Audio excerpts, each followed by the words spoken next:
Hello everyone, welcome back to Amy's Bookshelf.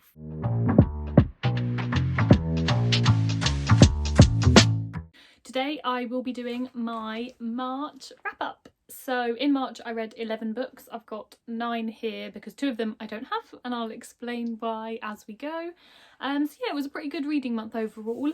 Read more than I did last month, a couple of non-fiction, but mostly fiction. Yeah, overall it was pretty good.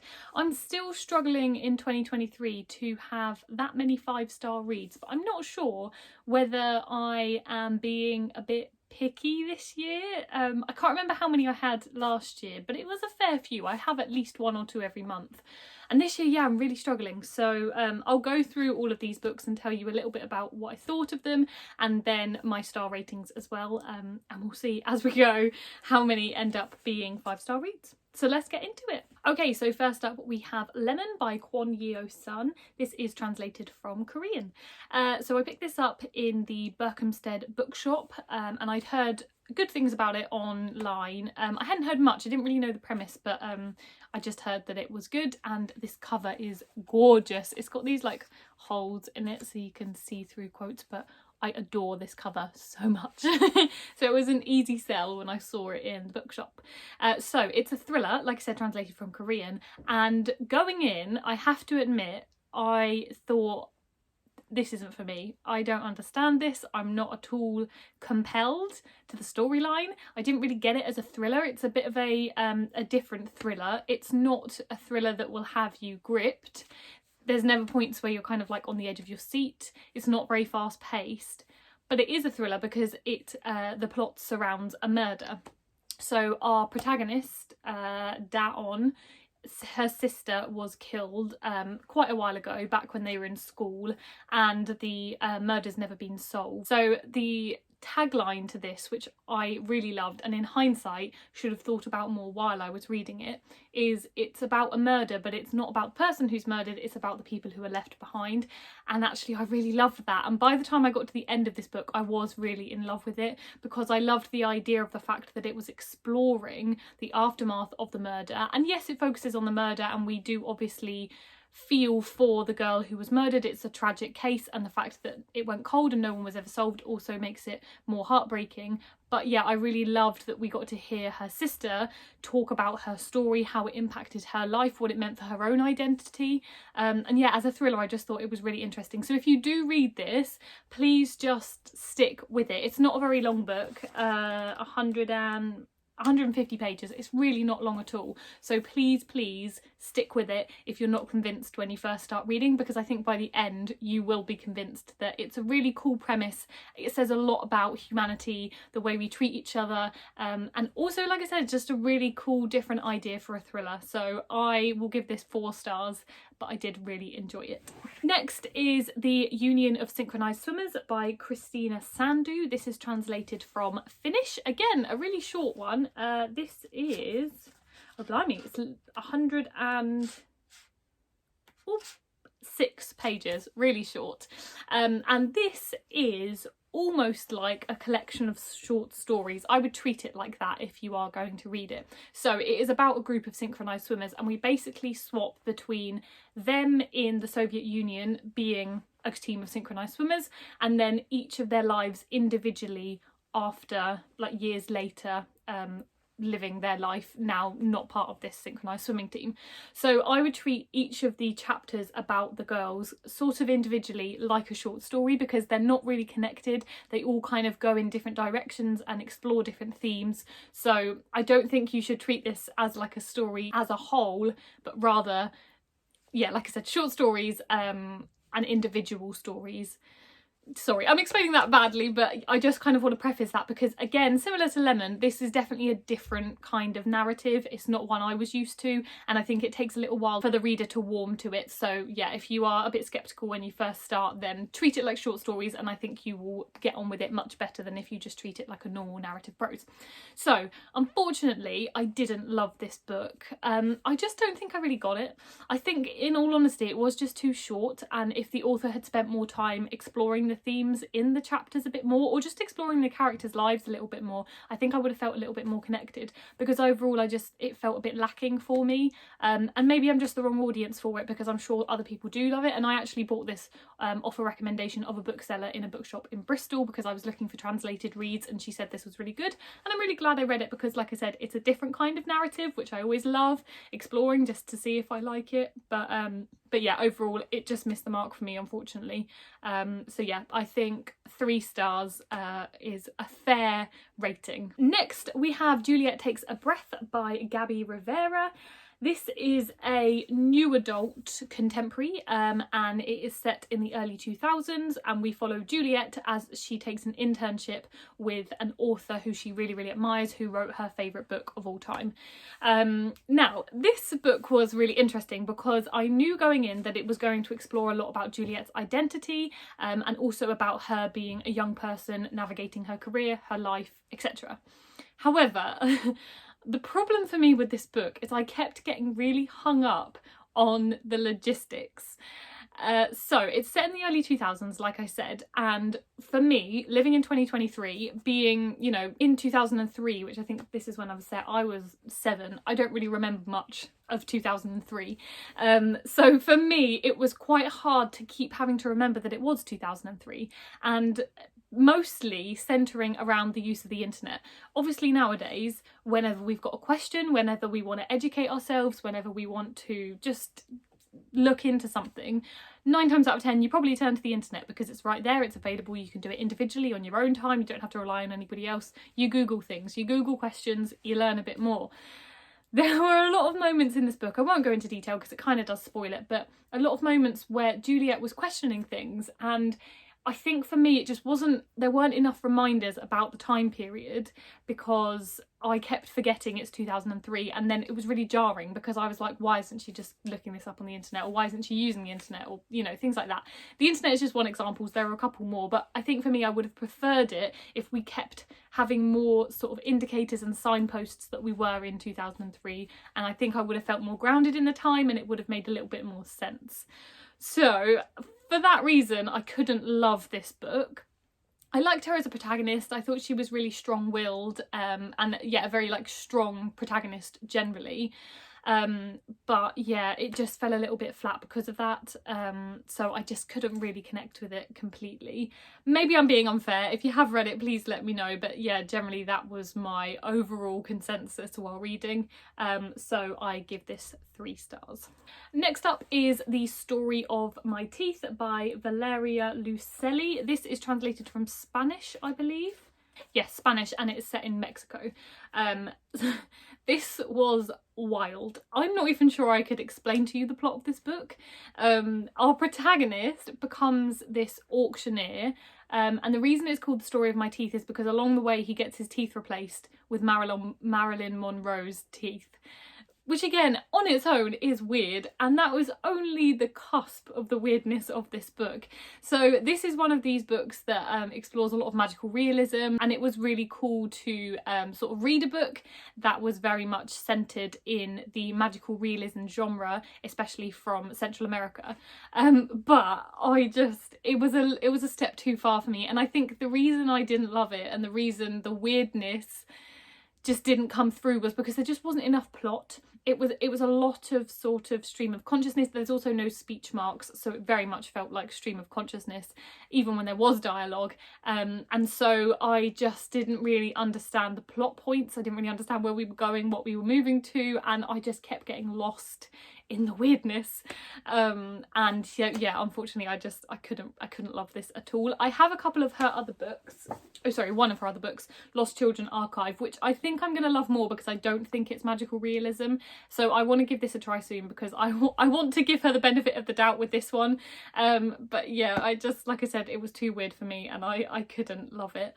But it was definitely different, and like I said, it was cool to explore the magical realism side of it. And again, similar to the Union of Synchronised Swimmers, it's something different, isn't it? Which is always nice to try. But yeah, for me, didn't love it. Probably 2.5 stars. I'll round it up to 3 to be nice.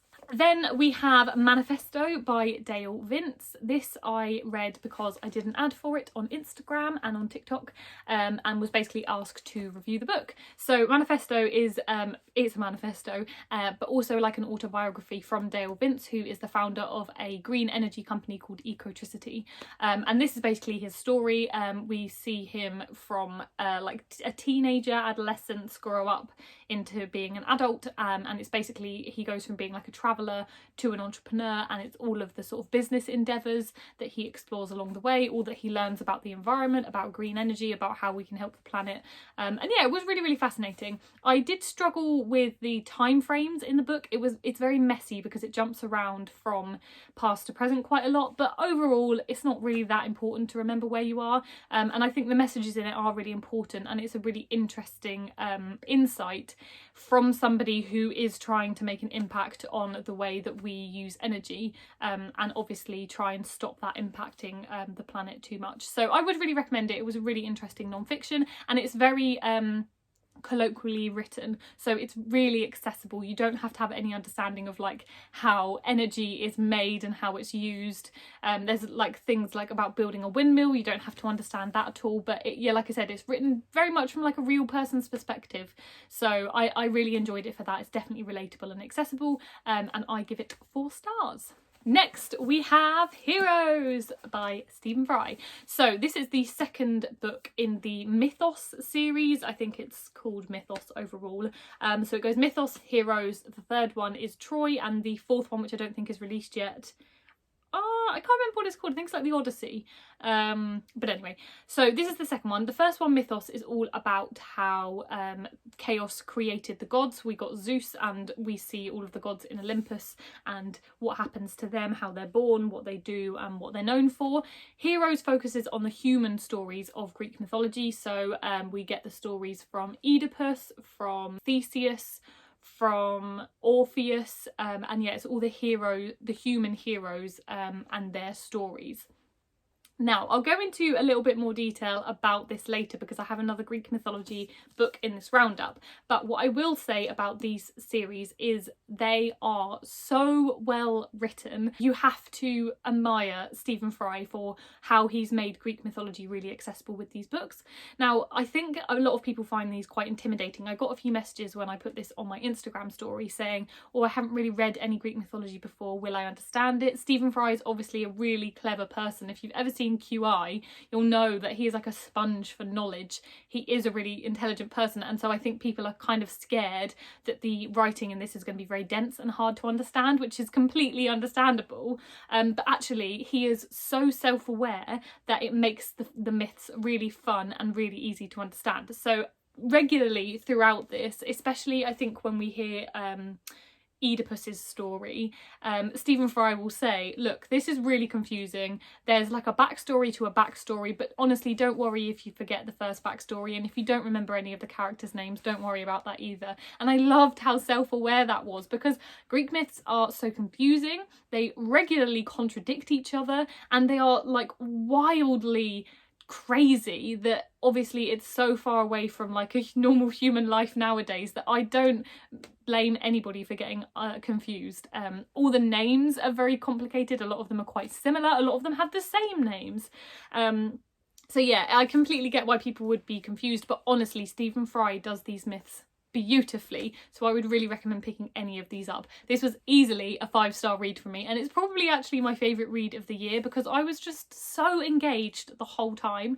Now, I'm not the kind of person that retains information very well at all, and having read Mythos about 3 years ago, I barely remember anything in that, but I just enjoyed the ride. You know, I'm not necessarily going to remember everything from this, but I just really loved the storytelling. It was so funny, it was so fun, it was quite light-hearted, although there were moments of depth when, you know, he talks about the tragedy or even the beauty of these stories. So yeah, even if you don't read a lot of Greek mythology or you've never read anything before, these are a great starting point, so I'd really recommend that you pick these up. The audiobooks are also great, and so if you don't have a physical copy, then I would recommend trying to get an audiobook because Stephen Fry narrates them himself, and again, they're just so much fun. So easily 5 stars. Next we have My Year of Rest and Relaxation by Ottessa Moshfegh. Now this was everywhere on social media last year. It felt like everybody had read it and everyone had an opinion on it, and I was really excited to dive into it. It very much fits into the kind of like sad girl, depression girl book, and it is essentially the year in life of the protagonist, who essentially just does nothing for a year. It's a little bit more complicated than that, but she leaves her job in a very interesting way, and then for a year just does nothing other than take drugs, drink, barely eat, and watch TV and films, and does nothing else. And to be perfectly honest, I think in hindsight I should have realised this book wasn't for me, because the protagonist is just so self-obsessed and self-indulgent that she is honestly incredibly unlikable. No one in this book is likeable at all. She has a best friend who isn't very likeable. We have like an ex-boyfriend who isn't very likeable. Her therapist isn't very likeable because she does a terrible job of any therapy. So it's a difficult book because I don't understand how you're supposed to connect to any of the characters when they're all awful people. But on top of that, we have this narrative of her living a year in her life, doing nothing to help herself, but then complaining that her life is terrible, and ultimately learning nothing, in my opinion, from having this year off and doing nothing. Again, I've said this about other books, and I've said it about ones in these wrap up, and I'll say it here. I just don't think I got it. I don't think I understood the point of the book, why it was written, why it's so popular. So if you want to educate me, please feel free. But yeah, I didn't get why you're supposed to enjoy this book. So it was pretty unenjoyable for me. And I think I give it probably 2.5 stars. 2 or 3. I'll see when I do the review, I'll see how nice I'm feeling, but somewhere between 2 and 3 stars, because I would like that time of my life back. Okay, and up next we have Ariadne by Jennifer Saint. So this ties into, like I said, this Stephen Fry Heroes book. In Heroes, we hear the story of Theseus. If you're not familiar with Theseus, he is the human hero who goes and defeats the Minotaur and saves the people of Athens who are being sacrificed to the Minotaur. This is Ariadne's story. Ariadne is the Minotaur's sister, and Ariadne helps Theseus defeat the Minotaur by helping him escape the labyrinth, and then she leaves Crete with Theseus, hoping to marry him and start a new life, but ultimately he abandons her on an island called Naxos, which is in between Athens and Crete. So this was a really interesting set of books to read, because like I said, in Stephen Fry's Heroes, we hear Theseus' story. We hear everything he did before he decided to defeat the Minotaur, why he decided to go defeat the Minotaur, his relationship with Ariadne from his point of view, the reason that he abandoned her on the island, and then everything he did after that. Ariadne is obviously all from her point of view, and what was really interesting is how much we didn't see. So the Minotaur's barely in this, to be honest, as is Theseus. I mean, he comes back later when we see him later on in life, but very much they're like meeting him, defeating the Minotaur, and then him leaving her on Naxos. It's very fleeting. So it was really fascinating to see the two perspectives. Now, this was my book club pick for this month. For March, and I always love discussing books with my book club, and generally speaking they always manage to change my mind about something. So going into the book club, this was probably a 5-star read for me. I really enjoyed it. Having had the book club chat, I think I'm going to drop it down to 4. The reason being, and this was something that a lot of my members raised, Ariadne has a lot of strong female characters. So Ariadne herself, her mum Persephone, who arguably isn't a strong female character, but we do get to see a lot of what happened to her and how she was a victim in her own story. Then we have Phaedra, which is Ariadne's sister, and a few other women as well that pop up. And what I thought I loved about it was how strong they were, and how this was very much a feminist retelling, how we got to see them, how we got to see their side of the story, and how they weren't just pawns in the game of the men in the book. However, when you actually see the actions they do, I think you realise that while Ariadne is very strong-willed in her own head, it's not necessarily reflected in her actions. Obviously, Jennifer Saint can only do so much with the story. She has to kind of keep it mostly true to the myth. She can't just start making up things. But what she could have done a bit better is maybe have Ariadne be better at confrontation, like confrontation with Theseus or Dionysus, who she ends up marrying. And I think that those little conversations, those little confrontations would have helped kind of flesh her out as this strong-willed feminist character, because we did kind of lose that, and overall her actions were quite meek, which I suppose was a bit disappointing.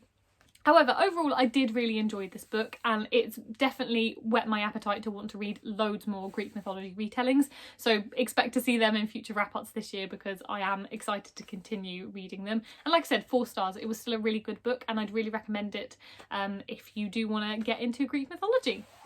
Okay, last physical one, and then I'll tell you about the other 2. So this is The Mermaid of Black Conch by Monique Roffey. Firstly, how gorgeous is this cover? This and Lemon, they are amazing. Love, love, love a beautiful cover. This is part of some kind of vintage Earth collection, so I kind of want to get them all, even though I don't know what all the others are, but I really want more books like this. So this is the story of a mermaid, and it's a mermaid in black conch who is captured by some American men on a boat, and she is captured and they want to sell her. They want to make money from her because obviously she is a mermaid. She is then rescued by a fisherman who lives on black conch and taken to his house, and slowly she starts turning back into a woman. So she sheds her tail and scales, and it's about their relationship, about him saving her, her becoming a woman, but also them and their kind of love story. I thought this book was okay. I really wanted to love it, and I think I enjoyed the way that it was told. So we kind of get this narrative from the man's point of view, David. So we get David's point of view, and his is just kind of this prose narrative. We hear everything about the island, everything about the people who are living on it, about his relationship to the mermaid, and we do get quite a detailed narrative from that point of view. And then every so often we get to hear from her, and those parts are told in sort of like verse, which was really interesting, and I liked the way we flipped between them. I think I would have liked to see more from her, but I suppose because she's this mermaid, that maybe the mystery of it and the otherness of it was trying to be kept alive through only having these snippets of verse. So yeah, it was a really interesting way to tell the story, and I did really love the direction it went in.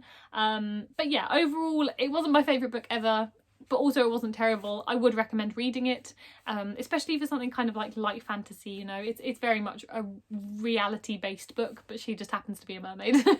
But yeah, if you're not into fantasy, then this would definitely fit into that category of like light fantasy reads.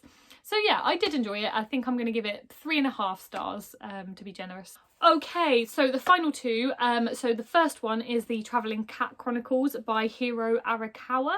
This I borrowed from my friend Jazz from Travels and Fiction, and she took the copy back, which is why I don't have it anymore, but I'll put the cover here. So we're starting to read this. This is translated from Japanese, sorry, and when I started reading this, very similar to Lemon actually, I thought, what is this? I don't understand this. I think this is weird.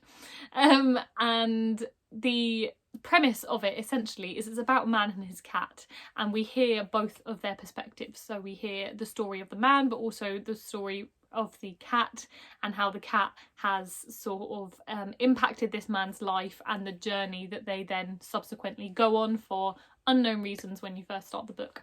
And yeah, going in I thought, oh, it's always a bit weird when you have like an animal perspective, because I think you have to suspend your disbelief quite a lot. So going in, you know, I was enjoying it, but I didn't love it. However, by the end I was enraptured. It was such a beautiful, beautiful story. The journey that they go on is really interesting, and along the way they meet lots of characters from the man's past life.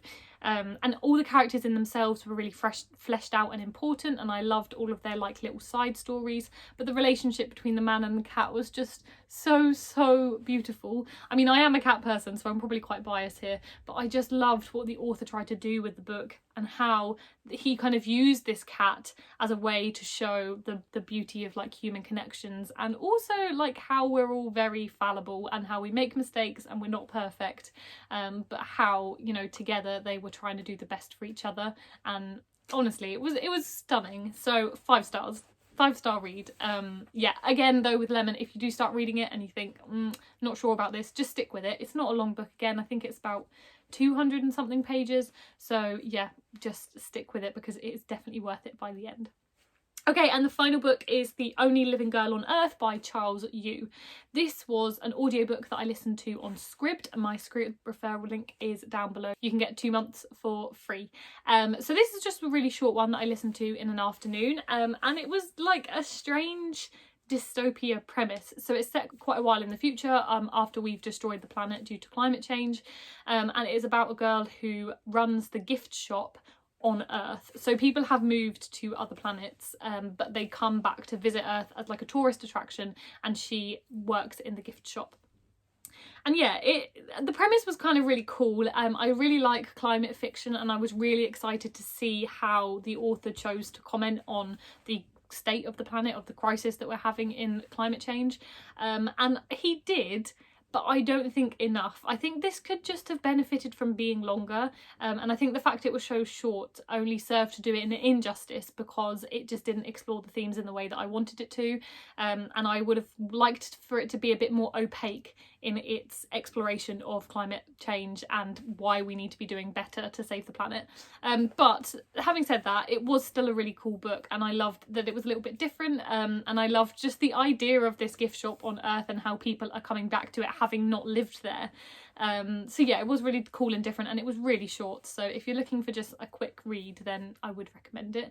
I'm probably going to give it 3.5, maybe 4 stars, because yeah, it could have been longer and it could have maybe done a bit better, but overall it wasn't bad. Okay, and that is all 11 books I read in March. Yeah, I hope you've enjoyed my ramblings and hopefully you've got some recommendations too. Obviously I'll come back every month to show you what I've been reading and talk a little bit about what I've been reading and give you some recommendations. So if you enjoyed this video, please like it, and please subscribe to my channel to keep up to date with everything that I am creating and talking about, and again, just get more recommendations from me. Yeah, and I will see you next time. Bye!